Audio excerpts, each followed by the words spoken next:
My husband texted working late, while he was already sitting 10 feet in front of her, kissing someone else. Evelyn Carter didn't move when she saw it happen. She didn't gasp, didn't stand, didn't even blink right away, because the moment didn't feel loud. It felt quiet, like something inside her had simply stopped and decided to watch instead of react. And from her seat 2 tables behind him in the dim, amber-lit restaurant, she had a perfect view of Michael's back, the familiar line of his shoulders in that navy blazer she'd bought him last Christmas, and across from him, Sophie Reynolds leaned in. Just slightly, her hand resting too naturally on the table, too comfortably close to his, and then it happened, not rushed, not clumsy, but slow and certain, the kind of kiss that didn't belong to a mistake but to a pattern, something practiced. Something repeated, and Evelyn's phone was still in her hand, the message glowing on the screen, working late. Don't wait up, time-stamped less than 2 minutes ago, and for a second she studied the words more than the scene, as if the lie itself was more offensive than the act, as if the simplicity of it was the real insult, and around her. The restaurant continued as if nothing had shifted. Silverware clinked softly against plates, a low hum of conversations layered over quiet jazz. The smell of grilled steak and butter hung in the air, and a waiter passed by carrying 2 glasses of red wine that caught the light for just a moment before disappearing into the background, and still, Evelyn didn't move. She adjusted her grip on the menu slightly, lifting it just enough to shield her face without blocking her view, her posture straight, controlled. Almost relaxed, because reacting would mean acknowledging, and she wasn't ready to give them that yet. Not when she didn't understand the full picture, not when something about the ease between them suggested this wasn't new, Michael laughed at. Something Sophie said, that short, familiar laugh she'd heard for years at dinner tables and weekend mornings, and Sophie smiled back in a way that wasn't surprised or hesitant, but expected, like she knew exactly how he would respond. And that was when Evelyn felt it, not anger, not heartbreak, but clarity, cold and precise, settling quietly in her chest, because this wasn't just about a kiss. It wasn't even about betrayal in the way people usually understood it. This was something arranged, something built over time right in front of her without her noticing, and she replayed the last few months in seconds, the late meetings, the casual mentions of Sophie's name, the way conversations would shift slightly when she entered the room, details that had seemed harmless now aligning too neatly, forming a pattern she could no longer ignore, and still she didn't stand, didn't confront, didn't make a scene, because scenes were messy and loud and easy to dismiss, and Evelyn Carter had learned a long time ago that silence, when used correctly, revealed far more than confrontation ever could. So she sat there, steady, watching, letting the moment stretch just a little longer, because whatever this was, whatever Michael thought he was doing, whatever Sophie believed she was part of, it was already bigger than they realized, and they didn't know she was there. They didn't know she was watching, and more importantly, they didn't know that she was no longer confused, and that was their first mistake. The hand that stopped her was not forceful, just steady enough to interrupt the motion she had already committed to, and Evelyn turned her head slightly, her expression unchanged, her eyes calm, meeting the man beside her as if she had been expecting someone to speak.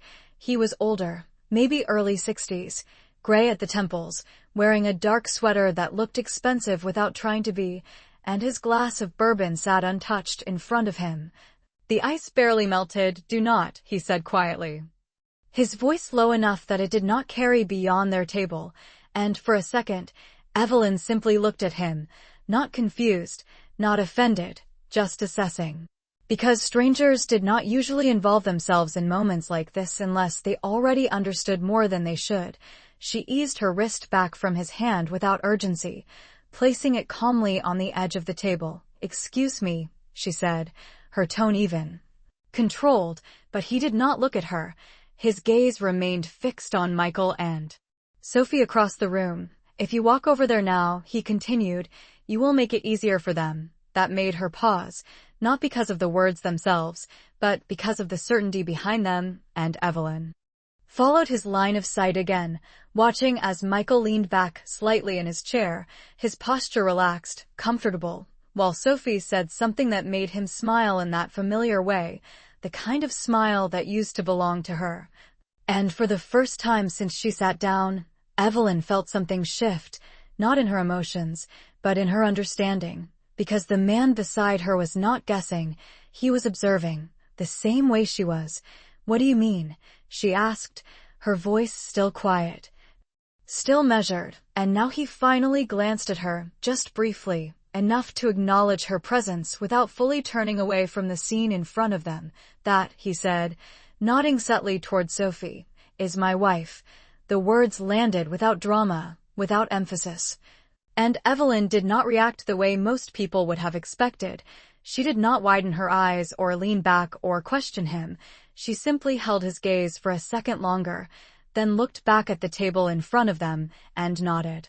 Once, small, controlled, as if confirming something she had already suspected, two people, different lives, same situation, intersecting in the same quiet moment, and neither of them raised their voice.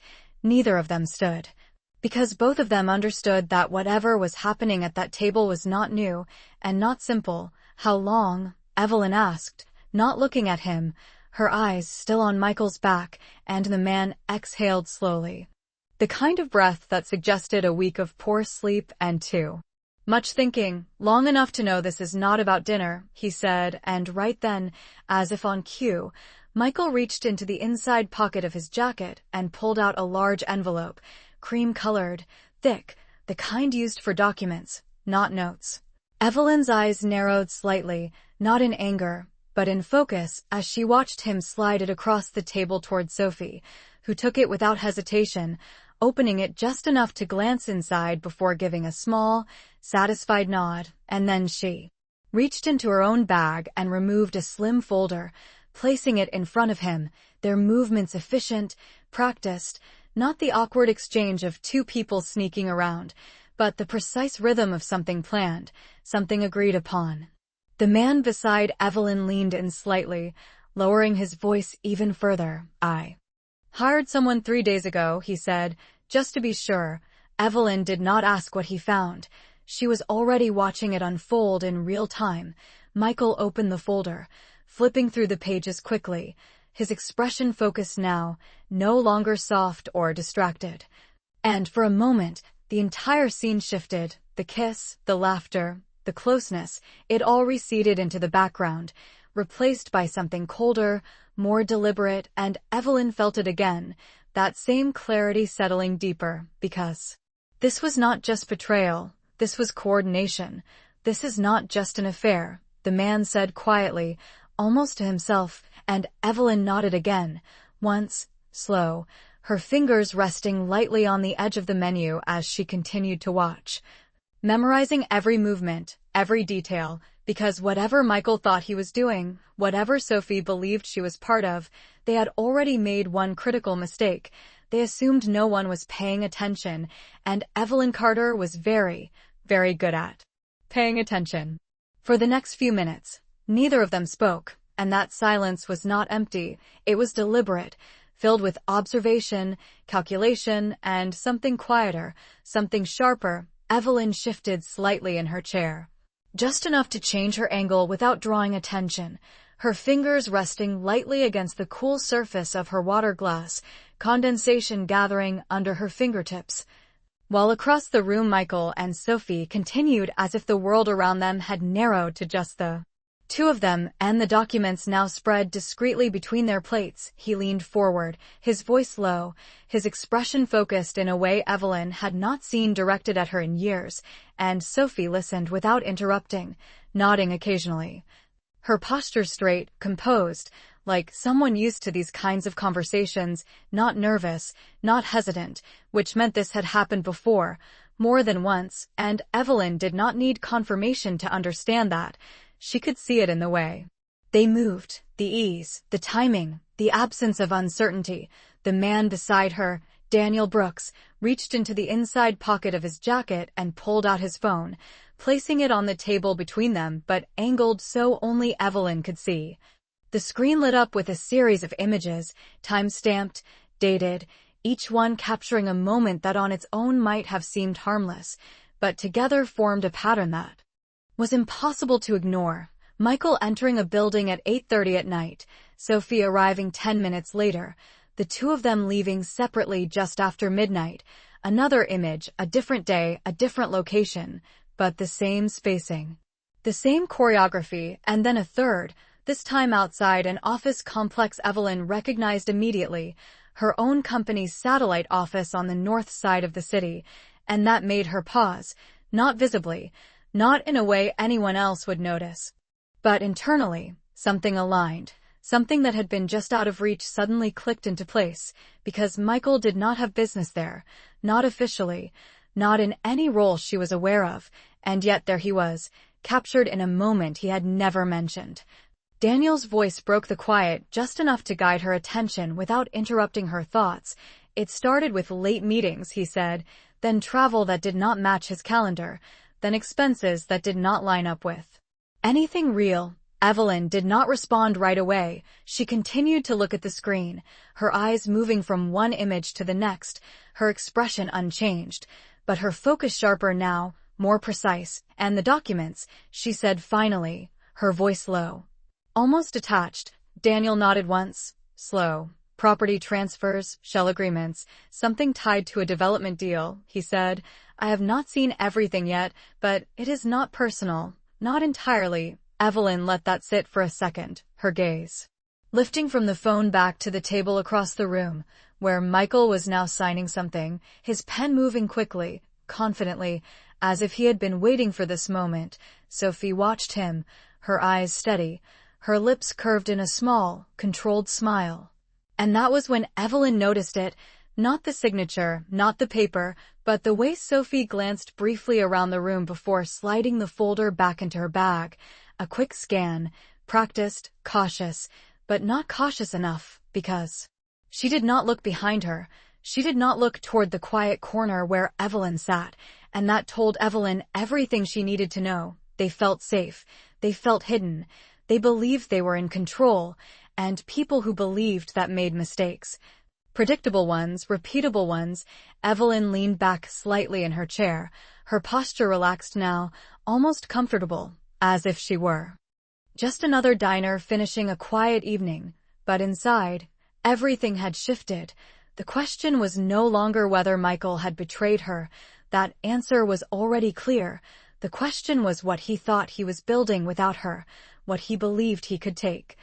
And more importantly, what he had overlooked, because for all his careful planning, for all Sophie's quiet coordination, they had assumed something fundamental, that Evelyn Carter was not paying attention, that she would react emotionally, immediately, predictably, and in that assumption was the first real advantage she had seen all night.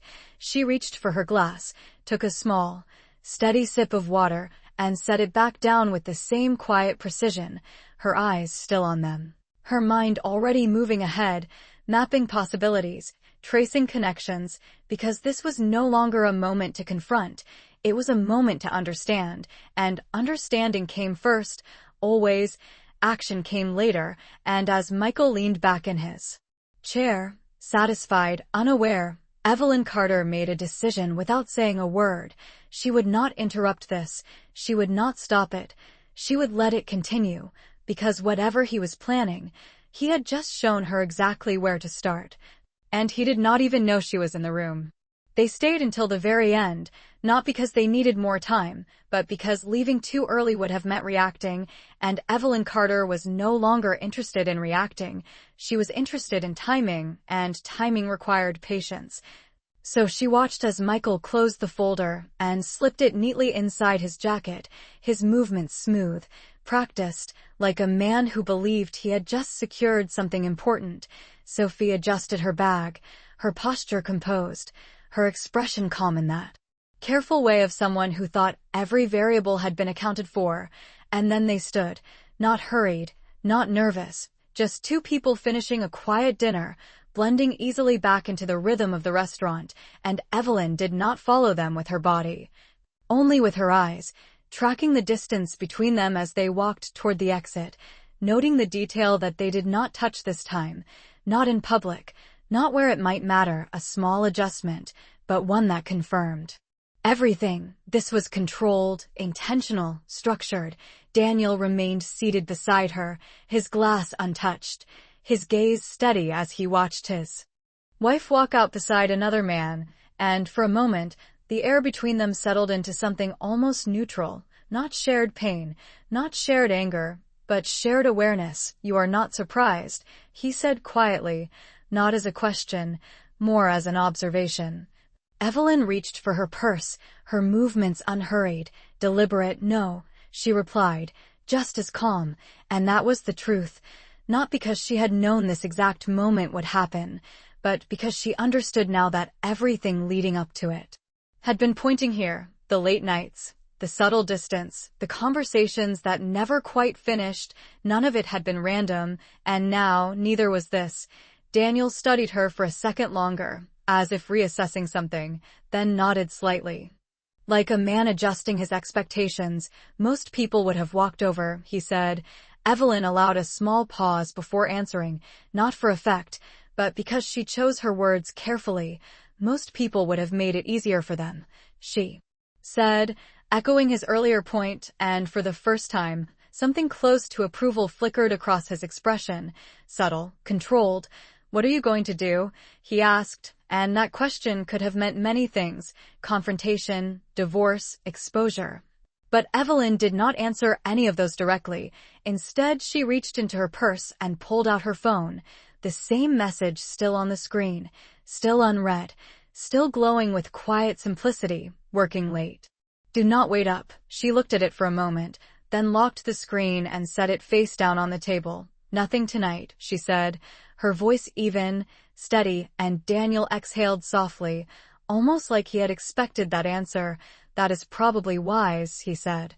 And there was no judgment in it, only recognition. Evelyn stood, smoothing the front of her jacket with a small, precise motion, the kind that restored order, not appearance, and she placed a few bills on the table beside her untouched.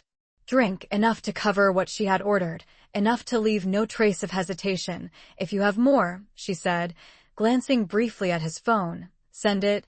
Daniel nodded, already understanding, already moving. "I will," he replied, and then she turned, walking toward the exit at a measured pace, not too fast, not too slow, just another person leaving dinner.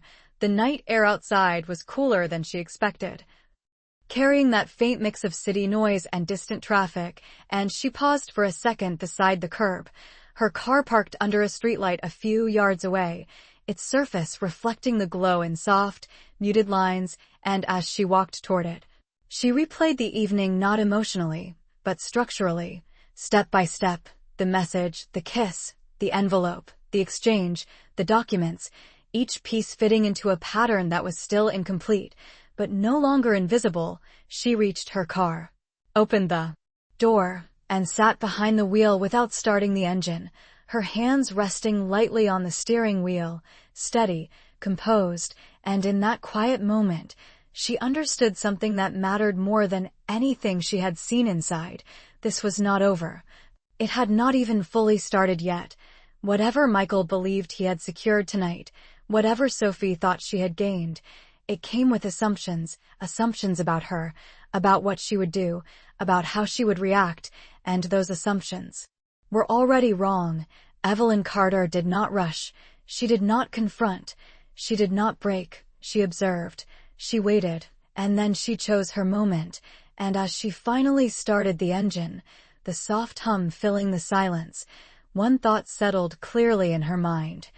Not emotional, not dramatic, just precise. This was no longer about catching them. It was about understanding everything they had just revealed, and they had revealed more than they realized. Michael came home at 11:42 p.m., and Evelyn knew the exact time because she heard the quiet click of the front door while she was sitting at the kitchen table with a cup of tea that had already gone cold. The house dim except for the soft under-cabinet lights casting a warm glow across the marble counter, and she did not move when he stepped inside, did not call out, did not announce herself. She simply sat there, her posture relaxed. Her hands folded loosely around the ceramic mug as if she had been there all evening without a thought in the world. Michael paused briefly when he saw her, just for a fraction of a second, the kind of hesitation most people would miss. But Evelyn did not. She noticed everything now. "You are still up," he said, his tone casual. Almost surprised, but not enough to question, and she looked up at him, her expression calm, composed, giving him exactly what he expected to see, nothing more. "I could not sleep," she replied quietly, her voice even, controlled, and that was all. No accusation, no curiosity, no edge. Just a simple answer that allowed him to continue without adjusting his story. And he did, stepping further into the kitchen, loosening his tie slightly, placing his keys on the counter with a soft metallic sound. "Long night," he added, filling the silence himself. And Evelyn nodded once, small, acknowledging. "I am sure," she said, and there was something about the way she said it that gave him exactly what he needed. Validation without inspection, acceptance without resistance, and he relaxed, just slightly, enough that his shoulders dropped a fraction. Enough that he believed the moment was ordinary, predictable, safe. He moved to the refrigerator, opening it without asking, scanning briefly before pulling out a bottle of water, twisting the cap open and taking a slow drink, and Evelyn watched him, not directly, but through the reflection in the darkened window across the room, noting the details, the faint scent of cologne that did not belong to him, the crease in his jacket where the folder had been earlier, now gone. The absence of anything unusual in his behavior, which in itself was unusual, because people who had nothing to hide did not perform normal so carefully. "Did you eat?" she asked after a moment, her tone neutral, almost routine, and he nodded. "Already." "Prepared?" "Yeah. Grabbed something with a client," he said, and the word client settled into the space between them like a placeholder, convenient, vague, and completely expected. Evelyn took a small sip of her tea, though it had cooled hours ago. "That is good," she said, setting the cup back down gently, and she did not ask which client, did not follow up, did not challenge, because questions would have forced him to build a story, and she did not want a story. She wanted patterns, consistency, repetition, things that could be tested, verified, and broken later if necessary. Michael leaned back slightly against the counter, more at ease now, more himself, or at least the version of himself he allowed her to see. "You should not wait up like this," he added, almost as an afterthought, and for a brief second, Evelyn considered the irony, but she did not show it. She simply met his eyes, calm, steady. "I was not waiting," she said, and that was also true, just not in the way he understood. A small pause followed, not uncomfortable, just quiet, and then he nodded, satisfied, accepting the answer without looking deeper. Because he did not expect depth, he expected routine, and she was giving him exactly that. He pushed himself off the counter. "I am going to take a shower," he said, already turning away, already moving on, and Evelyn watched him go, her expression unchanged, her posture still, listening as his footsteps faded down the hallway, followed by the soft click of the bathroom door, and then the sound of water running a few seconds later, steady, consistent, predictable. Just like everything else he had shown her tonight, she sat there for a moment longer, the house quiet again except for that distant water, and then she reached for her phone, unlocking it slowly, deliberately, not out of urgency, but out of intention. A new message sat at the top of her screen, from Daniel Brooks, time-stamped just minutes ago. No words, just an attachment, and Evelyn opened it without hesitation, her eyes scanning the first page, then the second, her focus sharpening with each line. Legal language, property references, signatures, names she recognized and others she did not, but one detail stood out immediately, clear, undeniable, the structure of it, the way ownership shifted, the way control was being repositioned, and as she read, the final piece of the evening settled into place, not emotionally, not dramatically, but logically, precisely, because now she understood not just what Michael had done, but what he believed he was about to gain, and more importantly, what he had overlooked. Evelyn locked her phone again, setting it down beside her untouched tea, her gaze drifting briefly toward the hallway where the water still ran, and for the first time that night, a thought formed fully, complete and certain, not a reaction, not a question, but a conclusion. He had already made his move, and he thought she had not noticed, and that was the second mistake. The next morning arrived quietly, the kind of early light that filtered through the blinds in soft gray lines, and Evelyn Carter was already awake, not because she had slept well, but because her mind had settled into something sharper than rest. She moved through the kitchen with the same calm precision she always had, pouring coffee, setting a single cup on the counter, the routine unchanged, controlled, and when Michael walked in at 7:18 a.m., freshly dressed, tie straight, expression neutral, he saw exactly what he expected to see, his wife standing by the counter, composed, predictable, unchanged. "Morning," he said, reaching for his own mug without hesitation, and Evelyn glanced at him briefly, offering a small nod. "Morning," her voice even. Neither warm nor cold, just present, and that was enough. He did not study her, did not question anything, because there was nothing in her behavior that suggested disruption, no sign that the previous night had altered anything, and that was the point. She handed him the coffee without looking directly at him, her focus on the small details, the placement of the spoon, the angle of the cup, because control lived in those details, and Michael took it, sipping once, relaxed, unaware. "I have a meeting downtown," he said casually, already setting the narrative for his day, and Evelyn nodded. "Of course," she replied, not asking which meeting, not asking where exactly, because she already knew enough, and questions were for people who needed answers. She was past that. She was collecting confirmation. He checked his watch, then his phone, moving through his routine with the quiet efficiency of someone who believed everything was still in order, and Evelyn watched him only in fragments. Reflections in the stainless steel appliances, the movement of his hands, the way he avoided unnecessary eye contact without realizing it, small things, but consistent, and consistency mattered more than anything now. "Do not wait up tonight," he added. Almost automatically, and for a fraction of a second, the words echoed the message from the night before, but Evelyn did not react. She simply took a slow sip of her coffee. "I will not," she said, and again, it was true, just not in the way he assumed. He nodded once, satisfied, then reached for his jacket, slipping it on smoothly, adjusting the collar in a quick, practiced motion, and then he was gone, the front door closing with that same soft click, and the house settled back into silence.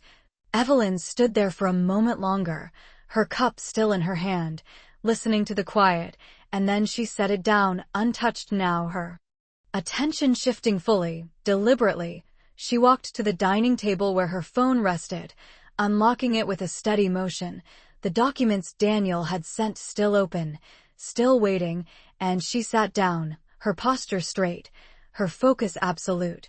Reading again from the beginning, slower this time, more carefully, each line, each clause, each name, and this time she noticed what she had missed before, not the obvious transfers, not the surface-level agreements, but the structure beneath them.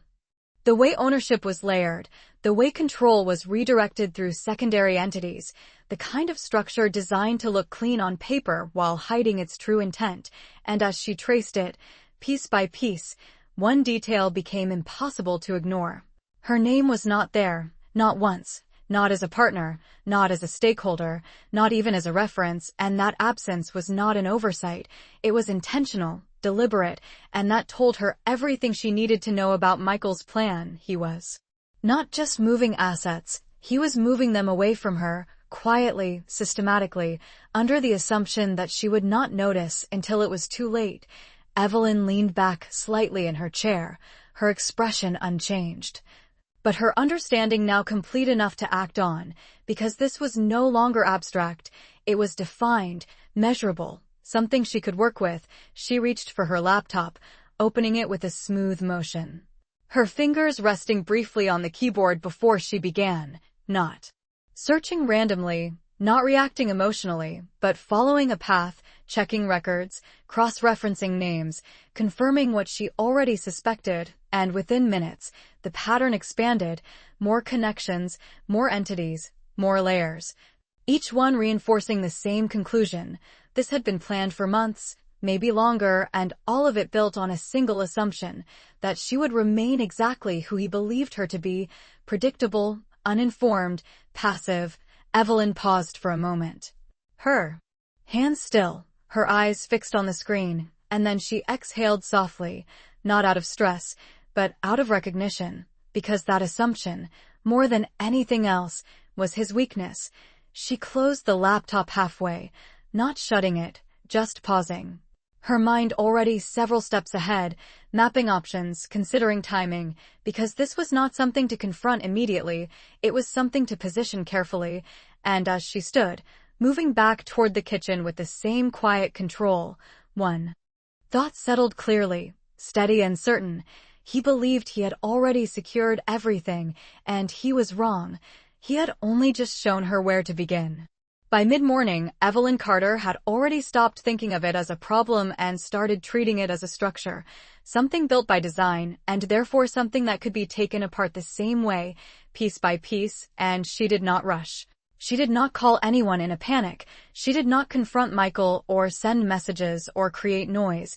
Instead, she moved through her day with the same quiet precision she had always been known for, because visibility was a risk and she had no intention of being seen too early. At 10:12 a.m., she walked into her office, a corner space on the 23rd floor overlooking a stretch of downtown that looked orderly from a distance, glass, steel, controlled lines. And she paused for a moment before stepping fully inside, not to admire the view, but to reset, to make sure nothing in her expression carried anything unnecessary. And then she moved forward, setting her bag down, turning on her computer, and beginning her workday exactly as scheduled. Emails first, responses measured, tone consistent, no deviation, because the easiest way to avoid suspicion was to remain unchanged. And while her colleagues moved in and out of meetings, discussing timelines and projections, Evelyn ran a second track quietly beneath the surface, one that no one else could see, pulling public records, verifying corporate filings, cross-checking names from the documents Daniel had sent with state databases and transaction logs that were not hidden, just overlooked, and within an hour, the pattern expanded again, confirming what she had already begun to suspect. Michael had not built something new, he had redirected something existing, shifting assets through secondary entities that were technically separate but operationally connected, a structure designed to look clean while quietly removing her from any position of control. And what made it effective was not complexity, but timing. The transfers had begun months ago, gradual, incremental, each one small enough not to trigger immediate attention, and Evelyn recognized that strategy immediately, because it was the same one she had helped design years earlier when they were building their first company together, back when everything had been shared. Transparent, aligned, and the realization did not hurt, it clarified, because it told her exactly how he was thinking and, more importantly, exactly where he would be vulnerable. She leaned back slightly in her chair, her fingers resting lightly on the edge of her desk, and for a moment she closed her eyes, not out of exhaustion, but to map the sequence ahead, because this was no longer about discovery, it was about positioning, and positioning required control over information, timing, and perception, 3 things she already understood better than he did. Her phone vibrated softly against the desk, and she glanced down. A message from Daniel Brooks, a single line, "There is more," followed by another attachment. Evelyn opened it without hesitation, scanning quickly, recognizing additional documents, more transfers, more signatures. And then she saw it, a date, set for 2 weeks from now, tied to a final consolidation step, the point where everything would become irreversible. And that was the moment she had been waiting for, not emotionally, but strategically, because Now there was a timeline, a defined endpoint, something she could work toward instead of react against. She locked her phone and set it aside, her expression unchanged, her posture still composed, and then she reached for her calendar, opening it with a calm, deliberate motion, marking the date without labeling it, without drawing attention, just a small adjustment that only she would recognize later. And as she did, one thought settled clearly, steady and precise. She would not stop him before that date. She would let him believe everything was proceeding exactly as planned, because interruption would alert him, and she did not want him alert. She wanted him confident. She wanted him to continue, to commit, to finalize. Because the more complete his plan became, the more exposed it would be when she chose to act. Evelyn stood, smoothing her jacket slightly, her reflection in the glass wall behind her steady, controlled, unchanged, and that was the most important part. Nothing about her had shifted in any way that anyone else could see. Not Michael, not her colleagues, not even Daniel, beyond what she allowed, because control was not about force, it was about perception, and right now, everyone still saw her the same way they always had. And that was exactly what she needed. As she stepped out of her office and into the hallway, blending seamlessly into the flow of the day, one conclusion settled firmly in her mind. Not emotional, not reactive, just precise. He believed he was moving quietly, but he had already shown her everything, and she was going to let him finish. 2 days passed without disruption, and that was exactly how Evelyn Carter wanted it. No sudden questions, no unusual behavior, no change in routine that might trigger attention, because consistency was the strongest cover she had. And Michael moved through those days exactly as expected, leaving in the morning with the same calm efficiency, returning late with the same controlled explanations, each one simple, each one incomplete. But now Evelyn was no longer listening for truth. She was listening for alignment, for patterns that either matched or broke, and every detail he offered fit neatly into the structure she had already uncovered, which told her something important. He was not improvising, he was following a plan. And people who followed plans could be predicted, adjusted for, and ultimately exposed at the right moment. On the third evening, he mentioned a dinner scheduled for Friday. Casual, he said.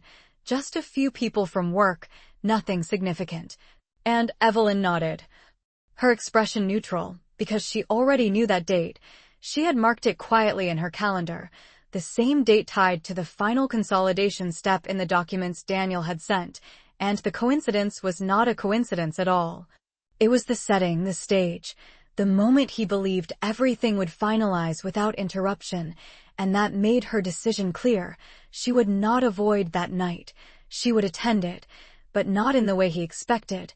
The next morning, she adjusted her schedule with small, precise movements, rescheduling a meeting, confirming another, nothing that stood out, nothing that would draw attention, just enough to ensure she would be available exactly when she needed to be. And then she made one call, brief, controlled, not emotional, just informational, confirming a detail she had already verified twice. And when she ended the call, she did not smile, she did not react. She simply set her phone down and continued with her day, because reactions were for people who were still uncertain, and she was not. Friday arrived with the same quiet rhythm as any other day, the city moving outside her window, steady, predictable, and Evelyn moved through her work with the same composure she had maintained all week. Nothing rushed, nothing delayed, every step aligned, and when the time came, she left the office at exactly 5:40 p.m., not early, not late, just on time, arriving home with enough space to prepare without pressure. Michael was already there when she walked in, adjusting his cufflinks in the hallway mirror, his reflection composed, confident, and he glanced at her with a brief nod. "You are coming tonight, right?" he asked, as if the answer was obvious, and Evelyn met his eyes in the mirror, her expression calm, steady. "Of course," she said, and that was all. No hesitation, no curiosity, no sign that this evening held anything different from what he expected, and he accepted that immediately. because why would he not? She had given him no reason to question anything. They left together at 6:25 p.m., the drive quiet, the city lights beginning to settle into evening, and Michael spoke about small things, traffic, a colleague, details that filled space without meaning anything, and Evelyn listened without responding much, her focus not on the conversation, but on the timing, the sequence, the alignment of everything she had already mapped. When they arrived, the restaurant was exactly as she expected, upscale, controlled. The kind of place where deals were made quietly, where appearances mattered more than words, and as they stepped inside, Evelyn paused for just a fraction of a second, taking in the room, the lighting, the arrangement of tables, the positioning of people. Because placement mattered, perspective mattered, and then she moved forward, composed, steady, at Michael's side, blending seamlessly into the scene he believed he controlled. But as they approached the table, and she saw who was already seated there, Sophie Reynolds among them. Composed as ever, her posture perfect, her expression polite, something else settled into place, not surprise, not emotion, but confirmation. This was not just a dinner, this was the moment, the one he had been building toward, the one he believed would complete everything without interruption. And as Evelyn took her seat, smoothing her jacket slightly, her gaze steady, her expression unchanged, one thought moved clearly through her mind, not reactive, not uncertain, just precise. He thought tonight would secure his position, but tonight was when everything would be revealed. 2 days passed without disruption, and that was exactly how Evelyn Carter wanted it. No sudden questions, no unusual behavior, no change in routine that might trigger attention, because consistency was the strongest cover she had, and Michael moved through those days exactly as expected, leaving in the morning with the same calm efficiency, returning late with the same controlled explanations, each one simple, each one incomplete. But now Evelyn was no longer listening for truth, she was listening for alignment, for patterns that either matched or broke, and every detail he offered fit neatly into the structure she had already uncovered, which told her something important. He was not improvising, he was following a plan, and people who followed plans could be predicted, adjusted for, and ultimately exposed at the right moment. On the third evening, he mentioned a dinner scheduled for Friday. Casual, he said, just a few people from work, nothing significant, and Evelyn nodded, her expression neutral, because she already knew that date. She had marked it quietly in her calendar, the same date tied to the final consolidation step in the documents Daniel had sent, and the coincidence was not a coincidence at all. It was the setting, the stage, the moment he believed everything would finalize without interruption, and that made her decision clear. She would not avoid that night. She would attend it, but not in the way he expected. The next morning, she adjusted her schedule with small, precise movements, rescheduling a meeting, confirming another, nothing that stood out, nothing that would draw attention, just enough to ensure she would be available exactly when she needed to be. And then she made one call, brief, controlled, not emotional, just informational, confirming a detail she had already verified twice. And when she ended the call, she did not smile, she did not react. She simply set her phone down and continued with her day, because reactions were for people who were still uncertain, and she was not. Friday arrived with the same quiet rhythm as any other day, the city moving outside her window, steady, predictable, and Evelyn moved through her work with the same composure she had maintained all week. Nothing rushed, nothing delayed, every step aligned, and when the time came, she left the office at exactly 5:40 p.m., not early, not late, just on time. Arriving home with enough space to prepare without pressure, Michael was already there when she walked in, adjusting his cufflinks in the hallway mirror, his reflection composed, confident, and he glanced at her with a brief nod. "You are coming tonight, right?" he asked, as if the answer was obvious, and Evelyn met his eyes in the mirror, her expression calm, steady. "Of course," she said, and that was all. No hesitation, no curiosity, No sign that this evening held anything different from what he expected, and he accepted that immediately, because why would he not? She had given him no reason to question anything. They left together at 6:25 p.m., the drive quiet. The city lights beginning to settle into evening, and Michael spoke about small things, traffic, a colleague, details that filled space without meaning anything, and Evelyn listened without responding much, her focus not on the conversation, but on the timing, the sequence, the alignment of everything she had already mapped. When they arrived, the restaurant was exactly as she expected, upscale, controlled, the kind of place where deals were made quietly, where appearances mattered more than words, and as they stepped inside, Evelyn paused for just a fraction of a second, taking in the room, the lighting, the arrangement of tables, the positioning of people, because placement mattered, perspective mattered, and then she moved forward, composed, steady, at Michael's side, blending seamlessly into the scene he believed he controlled. But as they approached the table, and she saw who was already seated there, Sophie Reynolds among them, composed as ever, her posture perfect, her expression polite. Something else settled into place, not surprise, not emotion, but confirmation. This was not just a dinner, this was the moment, the one he had been building toward, the one he believed would complete everything without interruption. And as Evelyn took her seat, smoothing her jacket slightly, her gaze steady, her expression unchanged, one thought moved clearly through her mind, not reactive, not uncertain, just precise. He thought tonight would secure his position, but tonight was when everything would be revealed.